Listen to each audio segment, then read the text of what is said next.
समझा दिया है। अब अगर आपसे मुझसे पूछोगे कि सर फॉर्म कब तक आएंगे, तो फॉर्म नेक्स्ट ईयर चले गए हैं बच्चों।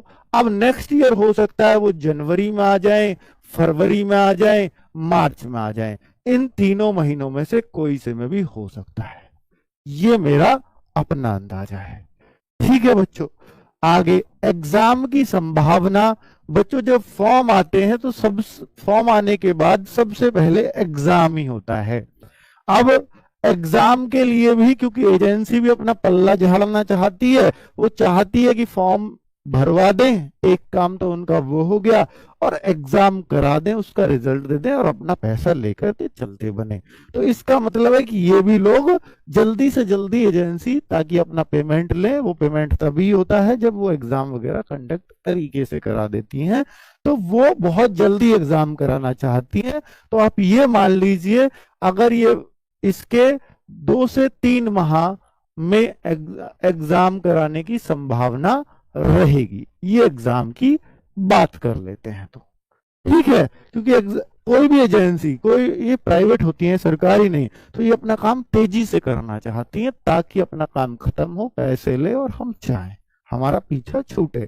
ठीक है, और फिर नया टेंडर किसी और का देखें। एज की बात कर लेते हैं। तो बच्चों ये तो मैंने आपको पूरा सिनेरियो बता दिया क्या चल रहा है रेलवे में।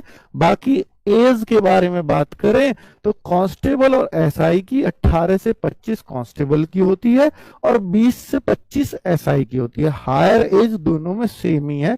ये बड़ा गलत तरीका कर रखा है। क्या ये चेंज हो सकती है? वो हो सकता है कि कुछ भी हो जाए। ठीक है, height 165 centimetre height male candidates के लिए, 165 सेंटीमीटर हाइट है मेल कैंडिडेट्स के लिए। और बच्चा 160 सेंटीमीटर हाइट मेल कैंडिडेट्स में एससी एसटी के अगर बच्चे हो तो उनके लिए होती है। फीमेल के लिए ये हाइट 157 सेंटीमीटर होती है जनरल ओबीसी ईडब्ल्यूएस के लिए, और इसमें उनकी भी काफी कम हाइट, शायद 152, एससी एसटी में 150 होती है लड़कियों के लिए। एग्जाम की बात करें कि कब एग्जाम में आता क्या क्या है, अगर आप आरपीएफ की तैयारी करना चाहते हैं तो भाई एग्जाम में जो है ना, कांस्टेबल हो चाहे एसआई हो, तो आप देखो मैथ्स दोनों साइड पर 35-35 क्वेश्चन, रीजनिंग दोनों साइड 35-35 क्वेश्चन, जीएस दोनों साइड 50-50 क्वेश्चन, अर्थात एक ही पेपर होता है यहाँ भी और यहाँ भी एक ही पेपर होता है। कोई मेल प्री और मेंस यहाँ अलग अलग नहीं होते हैं, सिर्फ एक ही पेपर में काम हो जाता है।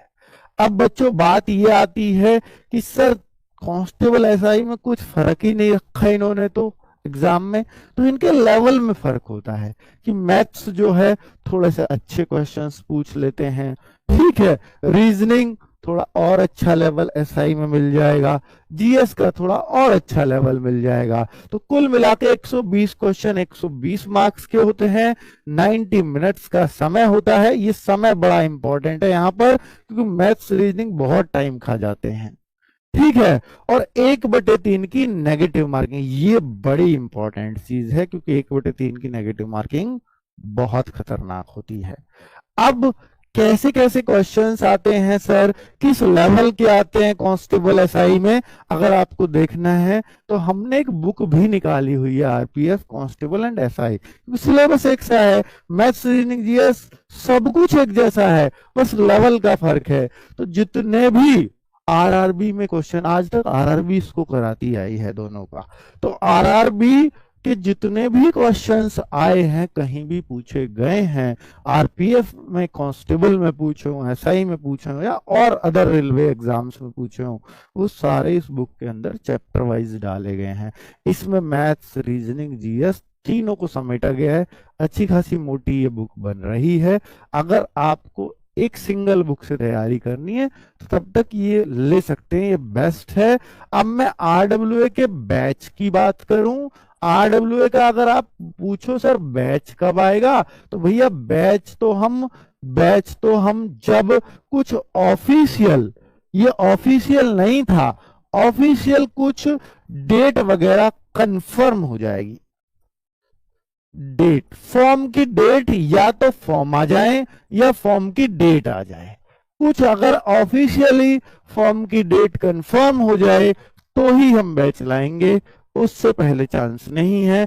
उससे पहले आप क्या करें कि अगर आप किसी भी भर्ती की तैयारी कर रहे हैं और ये 3 सब्जेक्ट मैथ, रीजनिंग, जीएस पढ़ रहे हो तो वहीं से प्लीज पढ़ते रहिए, इसकी तैयारी अपने आप हो रही है।